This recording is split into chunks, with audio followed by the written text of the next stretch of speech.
Hello दोस्तों, good morning. स्वागत है एक बार फिर से आप सभी का एमजेटी एजुकेशन में। दोस्तों आज है 26 दिसंबर। आज की वीडियो में हम लोग बात करेंगे 26 दिसंबर 2022 के मोस्ट इंपोर्टेंट करंट अफेयर के क्वेश्चंस के बारे में। पूरी वीडियो ध्यान से देखिएगा, पूरी वीडियो डिटेल में आपको समझाई गई है। अगर वीडियो पसंद आए तो वीडियो को लाइक और शेयर जरूर करना। कल का क्विकली रिविजन करेंगे हम लोग। राष्ट्रीय उपभोक्ता अधिकार दिवस मनाया जाता है 24 दिसंबर को। आईपीएल के इतिहास में सबसे महंगे खिलाड़ी बन गए हैं सैम करन। और वहीं रविंद्रनाथ टैगोर साहित्यिक पुरस्कार जीता है सुदीप सेन और शोभना कुमार ने। साथ ही साथ संजय के राय को भी एक अलग कैटेगरी में दिया गया है। अभी हाल ही में रिलायंस जियो ने 3,720 करोड़ रुपए में रिलायंस इंफ्राटेल का अधिग्रहण किया है। और जनवरी 2023 में भारत और जापान के बीच में वीर गार्जियन नाम से एक नया हवाई युद्धाभ्यास या कहेंगे वायुसेना का अभ्यास शुरू होगा। और एनएचपीसी ये कंपनी भारत की सर्वश्रेष्ठ वैश्विक प्रतिस्पर्धी विद्युत कंपनी बन गई है। इसका अवार्ड जीता है इसने। और प्रोफेसर थलप्पिल प्रदीप जो है ये भारतीय वैज्ञानिक हैं और इन्होंने विन फ्यूचर स्पेशल प्राइज 2022 प्राप्त किया है। यूआईडीएआई का हेडक्वार्टर शीर्ष ग्रीन बिल्डिंग अवार्ड जीता है। और वायाकॉम 18 ये पेरिस में होने वाले पेरिस ओलंपिक का भारत में सीधा प्रसारण या कहे ब्रॉडकास्टिंग करने का राइट प्राप्त कर लिया है। बीबीसी ने sport personality of the year award के लिए चुना है बेथ मीड को। ये टॉप 10 करंट अफेयर के क्वेश्चंस थे कल की वीडियो से, जिनका आपने वन लाइनर के फॉर्मेट में किया रिवीजन। अब बात करेंगे आज के दिन के करंट अफेयर की। तो आज का पहला क्वेश्चन है, हाल ही में golden Bengal royal tiger award for best film का पुरस्कार किस फिल्म को दिया गया? तो दोस्तों अभी हाल ही में कोलकाता इंटरनेशनल फिल्म फेस्टिवल का समापन हुआ है और इसी में यह पुरस्कार दिया जाता है, golden Bengal royal tiger award for best film. तो इसमें दो फिल्मों को इस बार चुना गया है, अपॉन एंट्री और the golden wings of water rocks. तो इनको दो फिल्मों को चुना गया है, बी और सी ऑप्शन आप लगा देंगे। इनको golden Bengal royal tiger award मिला है। यहाँ पर आप देख पाओगे एक तो स्पेनिश फिल्म है और एक बांग्लादेशी फिल्म है, तो इन दोनों को ये मिला हुआ है। यहाँ पर आप देखिए अच्छे से, Kolkata international film festival, Spain की अपॉन एंट्री है और बांग्लादेश की the golden wings water cocks, ये ज्वाइंटली जीते हुए हैं बेस्ट फिल्म का अवार्ड। ठीक, अवार्ड के रूप में 51 लाख रुपए मिले हैं इनको। और वहीं एक और कैटेगरी में golden royal Bengal tiger award for best director का अवार्ड मिला है वीरना मोलिना को, ये अर्जेंटीना के हैं। क्लियर है? अब देखो, ये तो था फिल्म फेस्टिवल जिसके तहत फिल्म पुरस्कार दिए गए। ऐसे कई सारे फिल्म फेस्टिवल होते हैं जिनमें अलग अलग कैटेगरीज में कई सारे फिल्म पुरस्कार दिए जाते हैं।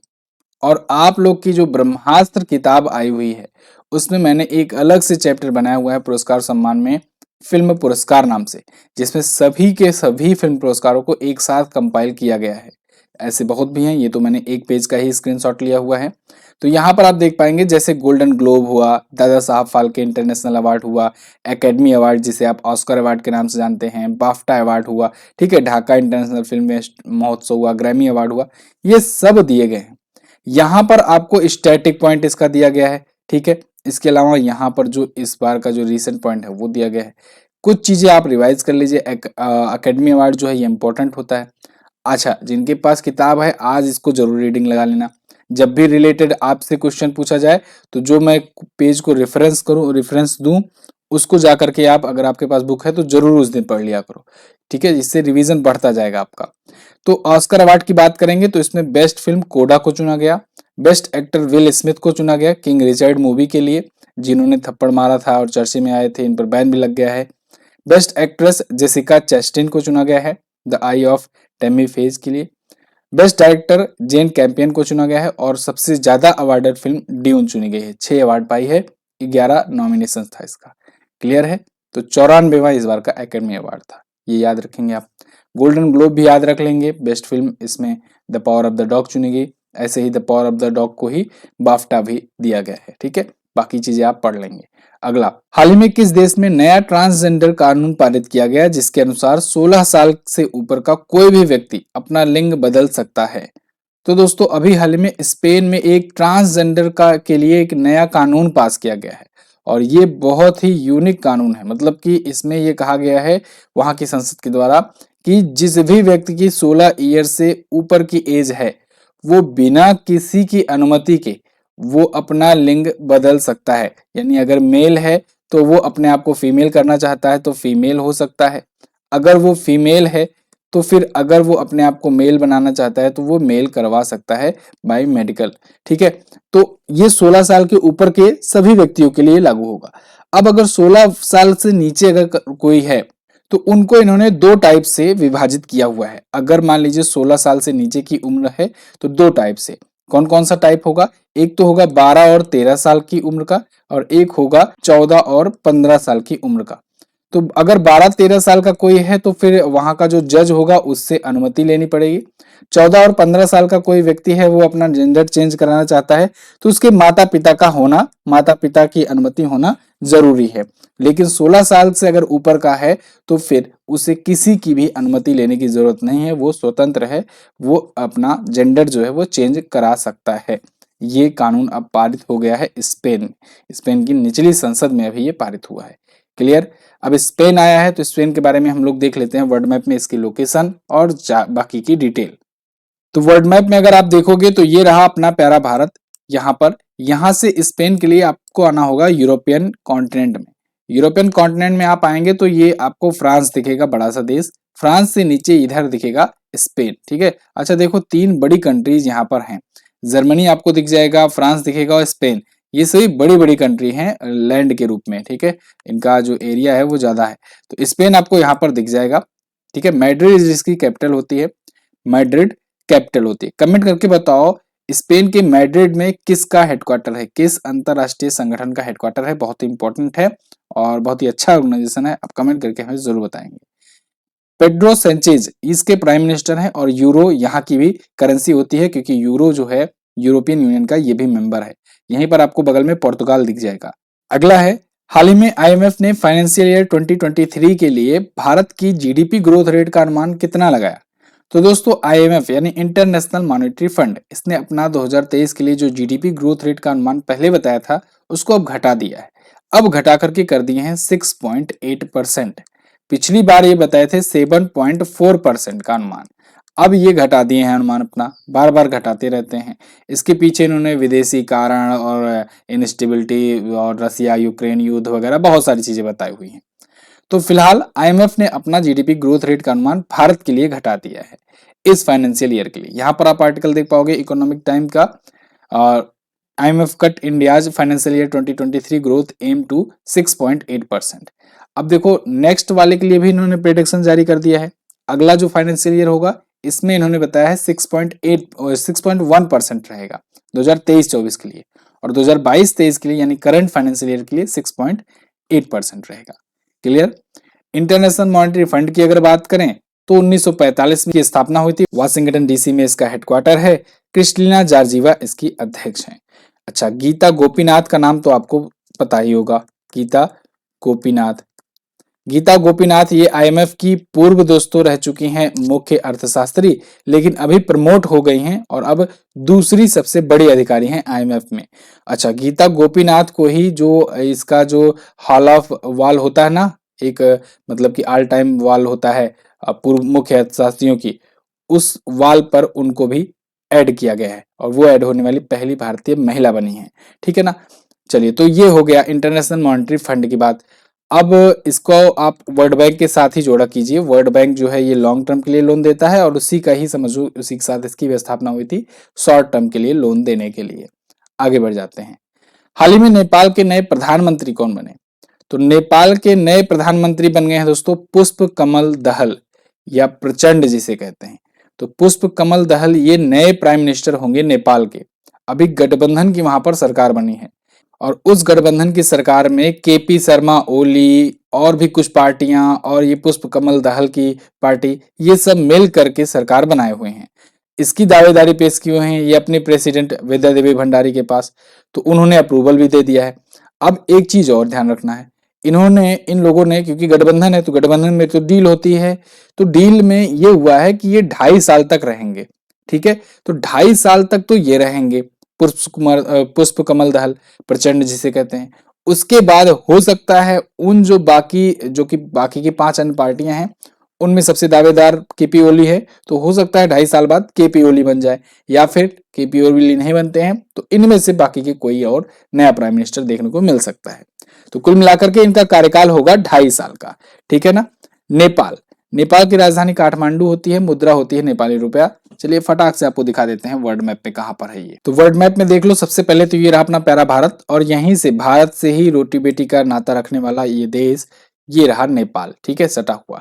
तो नेपाल की कैपिटल काठमांडू, ठीक है, और राष्ट्रीय पंचायत यहाँ की संसद का भी नाम होता है। इसके अलावा यहाँ की करेंसी नेपाली रुपया होती है। नेपाल ऐसा देश है जहाँ से आने जाने के लिए कोई वीजा लगता नहीं है भारत से, तो फिर आराम से आओ जाओ, ठीक है। तो चलो, तो ये देश रहा नेपाल। बाकी चीजें तो आप जानते हो। अभी के टाइम पर अभी शेर बहादुर देउबा थे, इससे पहले प्राइम मिनिस्टर यहाँ के, ठीक है। अब नए प्राइम मिनिस्टर कौन बन गए हैं? प्रचंड जी। अगला देखते हैं, हाल ही में कौन सा विश्वविद्यालय NAAC या नैस के द्वारा A ग्रेड प्राप्त करने वाला भारत का इकलौता विश्वविद्यालय बना? तो वो बन गया है गुरु नानक देव विश्वविद्यालय। गुरु नानक देव यूनिवर्सिटी जो है ये NAAC द्वारा A ग्रेड पाने वाला इकलौता विद्यालय बन गया है। अभी इसके द्वारा A ग्रेड सर्टिफाइड इसे किया गया है। NAAC है क्या? इसका मतलब होता है national assessment of accreditation council, यानी राष्ट्रीय मूल्यांकन और प्रत्यायन परिषद। इसके द्वारा पंजाब के अमृतसर में स्थित ये गुरु नानक देव यूनिवर्सिटी को 3.85 स्कोर दिया गया है और A ग्रेड में रखा गया है, और ये इकलौती यूनिवर्सिटी है जो A ग्रेड में है। क्लियर? अच्छा, एक चीज और, इसकी स्थापना हुई थी 24 नवंबर 1969 को, जो कि श्री गुरु नानक देव जी की 500वीं जयंती होती है, और उसी के अवसर पर इसकी स्थापना की गई थी। पंजाब में विधानसभा में कानून पारित करके ये स्थापित किया गया था यूनिवर्सिटी ये। क्लियर? नैस के बारे में बात करें तो 1944 में इसकी स्थापना हुई थी। बेंगलुरु में इसका हेडक्वार्टर है और DP सिंह इसके अध्यक्ष हैं। अगला, भारतीय सेना को 5वीं स्कॉर्पियन कैटेगरी की पनडुब्बी मिली है। इसका क्या नाम है? इसका नाम है दोस्तों INS वगीर। ये अगले महीने से भारतीय नौसेना में शामिल हो जाएगी। अब बन करके तैयार हो गई है लगभग। 5वीं स्कॉर्पियन कैटेगरी की पनडुब्बी है। देखो, बन करके तैयार का मतलब ये नहीं होता है कि सिर्फ बन करके तैयार हो जाए तुरंत सौंप दिया जाए, नहीं। उसके पहले बहुत सारी टेस्टिंग होती है, बहुत सारे स्टेजेस से गुजरना पड़ता है, कई प्रकार की टेस्टिंग होती है। तो इसीलिए आपको ये क्वेश्चन दोबारा देखने को मिल रहा होगा। जो लोग बहुत पहले से हमारे करंट अफेयर देख रहे हैं उनको पता होगा, फरवरी 2022 में भी मैंने ऐसा क्वेश्चन लिया था, क्योंकि ये न्यूज आया था। तब ये परीक्षण इसका होना शुरू हुआ था, और तब ये जब जल का परीक्षण होना शुरू हुआ उसके बाद से अब फाइनली तैयार हो गया है, इसका परीक्षण भी हो गया है सब, ठीक है। परीक्षण बोले तो इसको पानी में डाल करके देखा जाता है कि कितना दिन की वैलिडिटी रहती है बिना, मतलब बिना बाहर आए। पनडुब्बी है भाई, सबमरीन है तो पानी के अंदर रहेगी, तो कितने दिनों तक इसका इंजन अच्छे से काम करता है, कितना अंदर तक जा सकता है, बहुत सारी टेस्टिंग होती है, स्टेजेस होते हैं। तो वो सब टेस्टिंग अब हो गई है, और 6-6 महीने 3-3 महीने की टेस्टिंग होती है ये। वो सब होने के बाद अब स्कॉर्पियन कैटेगरी की ये 5वीं पनडुब्बी जो है इंडिया को मिल चुकी है। यहाँ पर आप देख पाओगे ये स्कॉर्पियन क्लास की है। स्कॉर्पियन क्लास के बारे में मैंने आपको कई बार बताया हुआ है कि फ्रांस के सहयोग से, फ्रांस की नेवी के सहयोग से भारत बना रहा है भारत में स्कॉर्पियन कैटेगरी की 6 पनडुब्बियां, और ये प्रोजेक्ट 75 का हिस्सा है। याद रखना, बहुत इंपॉर्टेंट है प्रोजेक्ट 75। इसकी वजह से भारत की नौसेना की ताकत कई गुना बढ़ने वाली है। प्रोजेक्ट 75 के तहत 6 पनडुब्बियां बन रहा है, और इसको मझगांव डॉक शिपयार्ड लिमिटेड में बनाया जा रहा है फ्रांस की नौसेना के सहयोग से। तो 6 पनडुब्बियों में 5वीं अब शामिल हो गई, एक और बहुत ही जल्द शामिल हो जाएगी।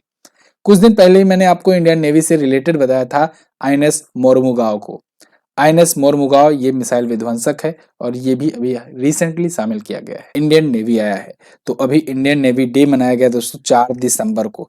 आप मुझे कमेंट करके बताओ भारतीय नौसेना के अध्यक्ष कौन है। अगला, हाल ही में केंद्र ने कितने वर्ष से अधिक आयु के लोगों के लिए भारत बायोटेक की नेजल कोविड वैक्सीन को के लिए बूस्टर डोज की मंजूरी दे दी है? तो दोस्तों, केंद्र सरकार जो है ये भी चिंतित है। कोविड केसेस बढ़ रहे हैं, अब इंडिया में भी बढ़ना शुरू हो चुका है, और चाइना तो पूरा तबाह हो ही रहा है।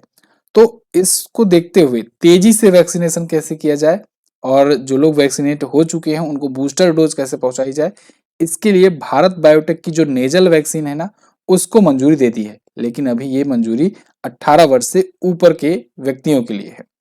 नेजल वैक्सीन क्या होती है? नेजल वैक्सीन ऐसी होती है जो नाक में डाली जाती है, ठीक है, नोज में डाला जाता है, वो वैक्सीनेट डाल के वैक्सीनेट किया जाता है।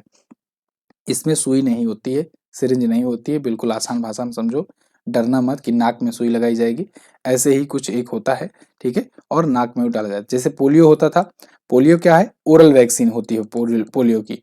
तो पोलियो की खुराक जो है वो ओरल वैक्सीन के थ्रू तेजी से वैक्सीनेशन किया गया, बच्चों को जाकर के मुंह खोलो और 2 बूंद पिला दो, तो उससे वैक्सीनेशन तेज हो गया था। एक होता है नेजल वैक्सीन, नाक में डाला जाता है, ठीक है, और एक होता है वैक्सीन वो जिससे आप डरते हो। तो फिलहाल कोविन की वेबसाइट से इसे अब मिल सकेगा। भारत बायोटेक की कंपनी जो है इसको मंजूरी मिली है। भारत बायोटेक की वही है हैदराबाद वाली, एमडी और सीईओ है कृष्णा इला। इसी की तो वैक्सीन थी कोविड वाली, कौन सी, कोवैक्स, ठीक है। कोविशील्ड किसकी थी, कोविशील्ड किसकी थी, ये थी सीरम इंस्टीट्यूट ऑफ इंडिया की थी। कृष्णा इला और इसके जो साइरस पूनावाला है सीरम इंस्टीट्यूट ऑफ इंडिया के, इन दोनों को पद्म भूषण से भी सम्मानित किया गया आगे चल करके। तो डीसीजीआई की भी मंजूरी से मिल गई है। अगला, हाल ही में किस देश ने अंतर्राष्ट्रीय व्यापार के लिए भारतीय रुपए के प्रयोग को मंजूरी दी। तो दोस्तों अभी हाल ही में श्रीलंका और रूस को मंजूरी मिल चुकी है। अब ये दोनों भारतीय रुपए में व्यापार कर सकते हैं आपस में। आप देख रहे हो रसिया पर सैंक्शंस लगे हुए हैं और श्रीलंका को चाहिए भाई सामान, श्रीलंका को बहुत सारी चीजें चाहिए, वो भी डिस्काउंट रेट पर भी चाहिए। क्यों, क्योंकि श्रीलंका अभी तो वैसे ही डूबा था, डूब के उभरा है। ऐसे में रसिया अपना ग्राहक भी ढूंढ रहा था, लेकिन रसिया पेमेंट करे तो किस में करे, इस पर तो स्विफ्ट सैंक्शन लगा हुआ है। स्विफ्ट सैंक्शन क्या बवाल है, स्विफ्ट सैंक्शन एक ऐसा सैंक्शन होता है, स्विफ्ट बेसिकली है क्या, ये समझो है बीच में ट्रांजैक्शन कराने वाला, दो देशों के बीच में, दो देशों के बीच में जब डॉलर और यूरो वगैरह में ट्रांजैक्शन होता है तो वो ट्रांजैक्शन कंप्लीट यही स्विफ्ट कराता है।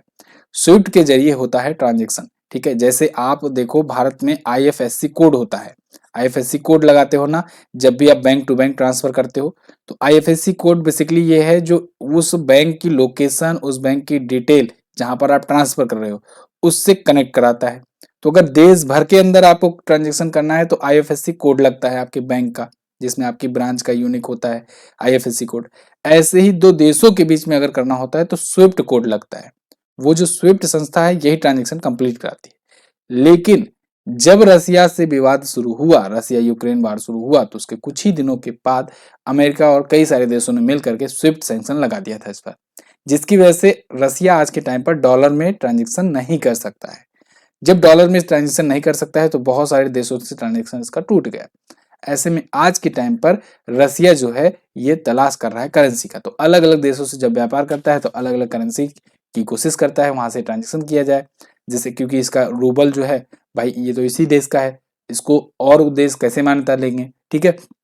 तो ये कभी चीन के युआन से करता है, रेनमीबी जिसे कहते हैं उससे करता है, कभी कभी यहाँ पर इंडिया के रुपए से करता है। तो अभी इंडिया के रुपए से ट्रांजेक्शन श्रीलंका के साथ भी ये करना शुरू कर दिया है। पूरी बात समझ में आ गई, यहाँ पर आप सारा चीज देख लो जो चीजें लिखा भी गया है, क्लियर। अच्छा, श्रीलंका के अलावा भारतीय मुद्रा आज रूस, क्यूबा, लग्जमबर्ग, सूडान ये सब भी यूज कर रहे हैं। ये सब वही देश हैं जहां पर अमेरिका जो है सैंक्शंस लगा लगा करके इसको तहस नहस किया हुआ है। एक तरफ भारतीय रुपया भी मजबूत हो रहा है इसको देखते हुए, ठीक है ना। मजबूती मतलब आप वो मत समझना कि $1 की कीमत क्या है, मजबूती मतलब कि ट्रस्टेबल, ठीक है, यहाँ पर मेरा सेंस ये है। तो फिलहाल श्रीलंका और रूस जो है अंतर्राष्ट्रीय व्यापार के लिए भारतीय रुपये का उपयोग करेंगे। अगला, अच्छा कल दोस्तों आप लोग को डिस्काउंट दिया गया था 70% का, और रात तक मैं व्हाट्सएप का रिप्लाई करते करते मतलब थक गया था बिल्कुल। बहुत सारे लोगों को प्रॉब्लम था, इशू आ रहा था, या फिर ट्रांजेक्शन कर रहे थे तो वो अनलॉक नहीं हो पा रहा था, जो भी चीज़ें थी। तो कल रात काफ़ी देर रात तक ये होता रहा और यही वजह है कि आज सुबह ये वीडियो भी लेट हो गई। लेकिन आज के लिए भी खोल दिया गया है, तो आज के लिए भी आप ऑफर का फ़ायदा उठा सकते हो, जो लोग कल बैच नहीं ज्वाइन किए थे। कुछ चीज़ें जो कल के लोगों की क्वेरीज थी वो मैं बता दूं कि अगर आप सीजीएल की तैयारी कर रहे हैं तो प्री मेंस दोनों के लिए ये वाला बैच आपके लिए परफेक्ट है, कोई दिक्कत नहीं है। प्री तो आप दे ही लिए हो, मेंस के लिए भी ये काम करेगा। तो अगर आपने ये लिया था प्री में तो आपको कोई बैच लेने की जरूरत नहीं है, आपके लिए ये काम करेगा, ठीक है। नहीं लिए हो तो इसको ज्वाइन कर लो, ये मेंस में काम करेगा। एसएससी जीडी बैच है ये, एसएससी जीडी में ये तो बैच चल ही रहा है अच्छे से सब कुछ, लेकिन आप लोग को और भी चीज़ें इसमें बहुत जल्द मिलने वाली हैं क्योंकि एग्जाम की डेट आ गई है। तो आपको लास्ट टाइम पर और क्या क्या चीज़ें मिलनी चाहिए वो भी मिलेगा। इकोनॉमी का मेरे द्वारा पढ़ाया गया स्पेशल बैच है, इसको अगर आप ज्वाइन करना चाहते हैं ज्वाइन कर सकते हैं। अगर आप चाहते हैं अर्थव्यवस्था में अगर आप जीरो हैं तो आप इसमें हीरो बन सकते हैं। और CHSL का ये तो ट्रेंडिंग बैच है, ये तो ट्रेंड पर चल रहा है, सब लोग इसी को ले रहे हो अभी। तो फिर इसको भी ज्वाइन कर सकते हो। एमटीएस या सीएचएस की अगर आप प्रिपरेशन कर रहे हो तो परफेक्ट टाइमिंग है अभी ज्वाइन करने का। तो आपको कूपन कोड में सेंटा यूज करना है और एमजेटी ऐप पर ये सारी चीजें मिलेगी। फिर भी अगर कोई दिक्कत आती है तो फिर कल की तरह मुझे व्हाट्सएप पर आप परेशान कर सकते हो। अगला देखते हैं। अच्छा, बुक पर कोई डिस्काउंट नहीं है, ये आपको वही दाम पर वही जगह पर मिलेगी। अगला, 25 दिसंबर को सुशासन दिवस किसकी जयंती पर मनाया जाता है? तो ये दिवस मनाया जाता है अटल बिहारी वाजपेयी जी की जयंती पर। पूर्व प्रधानमंत्री भारत रत्न स्वर्गीय श्री अटल बिहारी वाजपेयी जी की जयंती पर 25 दिसंबर को सुशासन दिवस मनाया जाता है। ठीक है, सुशासन मतलब गुड गवर्नेंस। ठीक है, तो गुड गवर्नेंस कैसे होती है, अच्छा शासन कैसे होता है और राजनीति के क्या क्या पहलू होते हैं, एक अच्छी राजनीति क्या होती है, इन सब के बारे में बताने के लिए इनके साथ ही साथ जो कर्तव्य रहे हैं उनको याद करते हुए ये दिवस मनाया जाता है। इसकी शुरुआत 2014 से हुई है। भारत रत्न अटल बिहारी वाजपेयी जी 1924 में इनका जन्म हुआ था और 2018 में इनका निधन हुआ। ये भारत के 3 बार प्राइम मिनिस्टर रहे। सबसे कम दिनों तक का प्राइम मिनिस्टर का कार्यकाल का रिकॉर्ड इनके नाम ही रहा। 13 दिनों तक ये एक बार प्राइम मिनिस्टर थे। ठीक है, एक बार 13 महीनों तक रहे और एक बार इन्होंने 5 साल का पूरा कार्यकाल अपना पूरा किया था। 1992 में इन्हें पद्म विभूषण से सम्मानित किया गया और 2015 में इन्हें भारत रत्न से सम्मानित किया गया। क्लियर है? और जो लखनऊ में ये अपना स्टेडियम है, इसका नाम बदल करके भारत रत्न श्री अटल बिहारी वाजपेयी इकाना स्टेडियम किया गया है, क्रिकेट स्टेडियम है। अगला, ये सभी दिवस हैं, कल मैंने रिवीजन कराया था तो आज नहीं करवाऊंगा, आप स्क्रीनशॉट ले सकते हो। अगला, हाल ही में सित्विनी राबुका किस देश के नए प्रधानमंत्री बने? तो ये नए देश के प्रधानमंत्री बन गए हैं फिजी के। ठीक है, फिजी एक देश है और यहाँ पर सित्विनी राबुका एक नए प्राइम मिनिस्टर के रूप में ये इलेक्ट किए गए हैं। वहां की संसद के द्वारा इन्हें चुना गया है और बहुत ही क्लोज रिजल्ट था। मतलब आप सोचो, 55 सदस्यीय संसद की सीटें थी, उसमें 27 वोट मिला इनके विपक्षी बैनीमरामा को और 28 वोट इनको मिला। एक वोट जो था उन्होंने डिसाइड किया, उसने डिसाइड किया कि प्रधानमंत्री कौन बनेगा। फिलहाल ये जो बने हैं प्राइम मिनिस्टर, ये गठबंधन बने हैं, तो इस वजह से 3 उप प्रधानमंत्री यहाँ पर बनाए गए हैं। विमान प्रसाद और विलिमे गोवका और मानोवा कमिकमाका। याद नहीं करना है आपको, आपको बस केवल ये याद रखना है। ठीक है ना, नया प्राइम मिनिस्टर कौन है। फिजी कहाँ है, चलिए देखते हैं वर्ल्ड मैप में। वर्ल्ड मैप पे अगर आप देखोगे तो ये रहा अपना प्यारा भारत। फिजी के बारे में अगर बात करें तो फिजी एक खोया खोया सा देश है, बहुत ही देखिए कहाँ पर है ये। भारत से अगर आप इधर आओगे ना, मलेशिया इंडोनेशिया वगैरह पार करते हुए ऑस्ट्रेलिया, इसके बाद भी आपको इधर आना पड़ेगा। न्यूजीलैंड मिला, न्यूजीलैंड के ऊपर आओ तो ये यहाँ पर आपको दिख रहा है ना सुआ, ये सुआ एक्चुअली में फिजी की कैपिटल है। ये रहा फिजी, इतना छोटा सा देश फिजी, तो फिजी की कैपिटल सुआ होती है। क्लियर, और फिजियन डॉलर यहाँ की करेंसी होती है। बहुत ही छोटा सा देश है, आप कंपेयर करके देख सकते हो, सुआ इतना छोटा देश है, भारत के आगे कितना छोटा है। चलिए, तो ये तो थे आज के दिन के टॉप 10 करंट अफेयर के क्वेश्चंस। अगर आपको वीडियो पसंद आई है तो लाइक जरूर कीजिएगा और हाँ, अपने दोस्तों के पास भी शेयर कर दिया करो। शेयर पता नहीं क्यों नहीं करते हो आप लोग, शेयर जरूर कर दिया करो, जिससे थोड़ा सा हमारा भी कॉन्फिडेंस बढ़ा करे। ठीक है, और कल मैंने आपसे क्वेश्चन पूछा था, चौधरी चरण सिंह जी भारत के किस नंबर के प्रधानमंत्री थे? तो ये 5वें नंबर के थे। ज्ञानपीठ पुरस्कार 2021 ये पूछा गया था। अब इसके बाद भी बहुत सारे लोगों ने नीलमणि फूकन लगाया, ये 2021 का पूछा गया है और मैंने आपको ट्रिक बताया था, फूको और मौज करो। तो 2021 में फूकोगे तो 2022 में मौज करो, सॉरी 2020 में फूकोगे तो 2021 में मौज करोगे। अभी 2022 वाला नहीं दिया गया है, 2021 का पूछा गया तो दामोदर मौजों को बताना आपको। ठीक है ना, और 2020 के लिए नीलमणि फूकन को दिया गया था। चलिए, कुछ लोगों ने हालांकि सही आंसर किया था। राष्ट्रीय उपभोक्ता अधिकार दिवस की थीम क्या है, ये आपको आज बताना है। वियतनाम की राजधानी बताना है। इसकी क्विज और पीडीएफ फ्री में दी जाएगी, डिटेल में दी जाएगी। आप एमसीटी ऐप डाउनलोड तो करो, वहां पर आपको बहुत सारी चीजें मिलेंगी। हमारे वीडियो कोर्सेज ले सकते हो, ई बुक ले सकते हो और भी बहुत सारी चीजें देख सकते हो। फ्री मटेरियल भी बहुत सारी है और आपको वन लाइनर भी दिया जाता है। चलिए, बहुत बहुत धन्यवाद आप सभी का। टेलीग्राम पर जाकर के वन लाइनर पढ़ सकते हो। मिलेंगे अगली वीडियो में, तब तक के लिए नमस्कार, जय हिंद, वंदे मातरम।